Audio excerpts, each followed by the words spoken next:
ఎంత వీళ్ళు ఎక్కువ ఉంటే అంత గ్రామాలలో కూడా మన శాసనసభ ఇన్ఛార్జీలు పర్యటిస్తే దాని ప్రభావం చాలా ఎక్కువగా ఉంటుంది. మరి ఈ కార్యక్రమం అంతా కూడా మన ఎన్నికల ముందు చంద్రబాబు నాయుడు ఏం చెప్పాడు, సంవత్సరం రోజుల్లో ఏదైనా చేశాడా, ఏది కూడా చేయకుండా ఒక సంవత్సర కాలం అన్ని సంక్షేమ పథకాలకు అప్పులు పడి ఇప్పుడు మళ్ళా 2వ సంవత్సరాలకి వచ్చిన తర్వాత వారు సుపరిపాలన అని చెప్పి గ్రామాల్లో పర్యటిస్తూ ఉన్నారు. మరి గ్రామాలలో ప్రశ్నించే కార్యకర్తలు ముందుకొచ్చి ప్రశ్నించాలా. మనకు తెలుసు, మీ అందరికీ తెలుసు, రాష్ట్ర వ్యాప్తంగా అక్రమంగా కేసులు పెట్టడం, మన నాయకులను కార్యకర్తలను అందరినీ కూడా చాలా ఇబ్బందులకు గురి చేయడం జరుగుతూ ఉంది.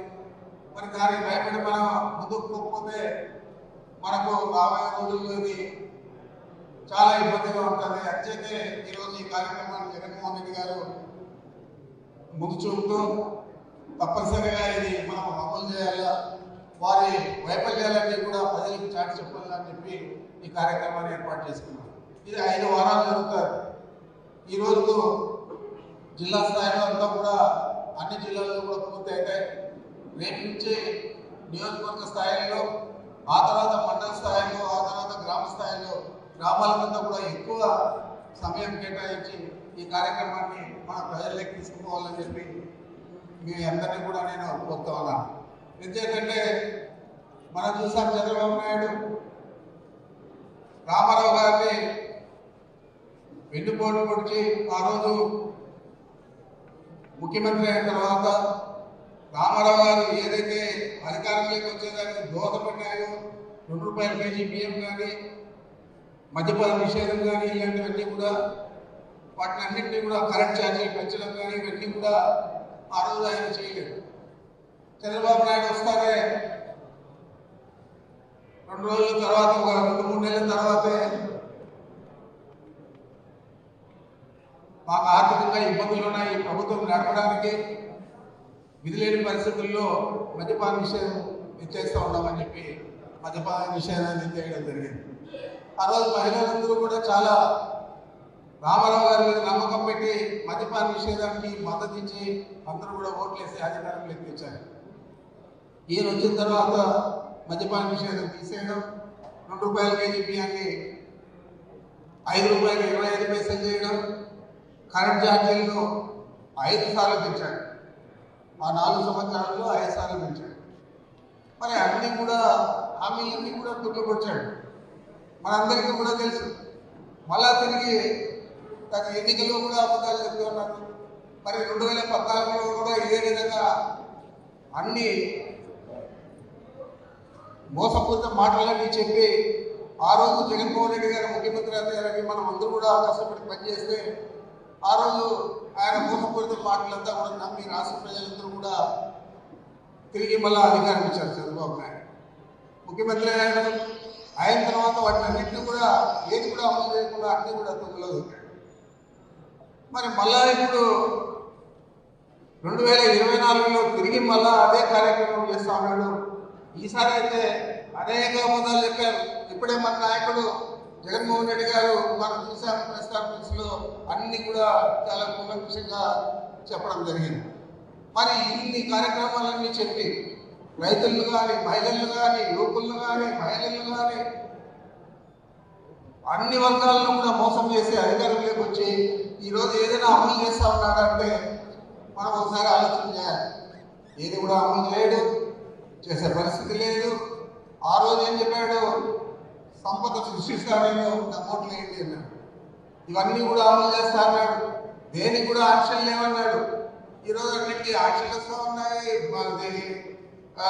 స్క్రూటినీ చేసి తీసేస్తూ ఉన్నారు. ఇచ్చే అరకొర పెన్షన్లు కూడా 4 లక్షల దాదాపు 5 లక్షల పెన్షన్లు తీసేయడం జరిగింది. ఈ విధంగా ప్రతి దానికి కూడా కూర్లు పొడిచే పరిస్థితి చంద్రబాబు నాయుడు చేస్తా ఉన్నాడు.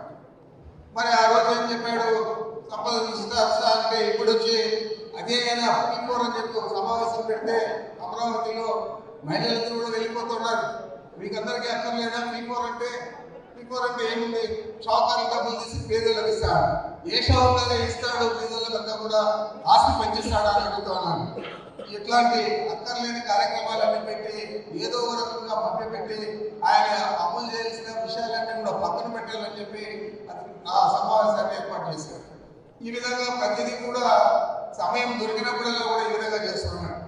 మరి నేను ఆర్థిక శాస్త్రవేత్తలు, నేను ఎకనామిక్స్ చదివాను, నాకు బాగా తెలుసు అని చెప్పి డబ్బా కొట్టుకునే చంద్రబాబు నాయుడు ఏం చేసావు నువ్వు అధికారంలోకి వస్తానే ఆర్థిక వ్యవస్థ అంతా కూడా కుప్పకూలిపోయింది. జగన్మోహన్ రెడ్డి గారు 14 లక్షల కోట్లు అప్పు చేశారు. మరి మీరే అసెంబ్లీలో చెప్పారు 3 లక్షల చిల్లర ముందుంటే ఈయన మళ్ళా 2 చిల్లర చేశాడు, 4,90,000 కోట్లు మొత్తం అప్పు ఉంది అని చెప్పి స్వయంగా వాళ్ళ ఆర్థిక మంత్రి నివేదికలో, బడ్జెట్ నివేదికలో చెప్పడం జరిగింది. ప్రతిదీ కూడా అబద్ధాలు చెప్పడం, ప్రతిదీ కూడా మోసపోతే మాటలు చెప్పడం, ఏదో విధంగా ప్రజలు నమ్మించడం, మనం చేతకాని వాళ్ళనే ప్రచారాన్ని ఎక్కువగా చేయడం, ఆ విధంగా ఈరోజు రాష్ట్ర ప్రజలందరినీ కూడా పక్కగా పట్టిస్తూ ఉన్నారు. మరి ఇలాంటి తరుణంలో మనం గ్రామాలలో పర్యటించి చంద్రబాబు చెప్పేవన్నీ తప్పుడు మాటలు, మోసపూరిత మాటలు. అందుకే దీనికి పేరు పెట్టాడు జగన్మోహన్ రెడ్డి గారు, బాబు షూరిటీ మోసం గ్యారంటీ. ఈ కార్యక్రమం పేరు బాబు షూరిటీ మోసం గ్యారంటీ.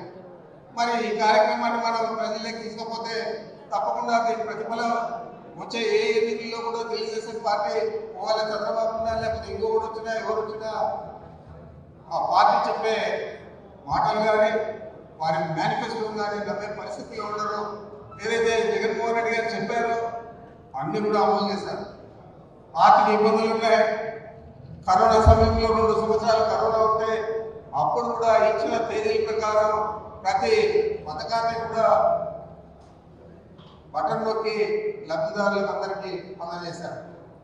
ఈరోజు పద్ధతి ప్రకారం వాళ్ళ కార్యకర్తలకు కొన్ని కులాలకు మాత్రమే ప్రాధాన్యత ఇస్తా ఉన్నారు చంద్రబాబు నాయుడు.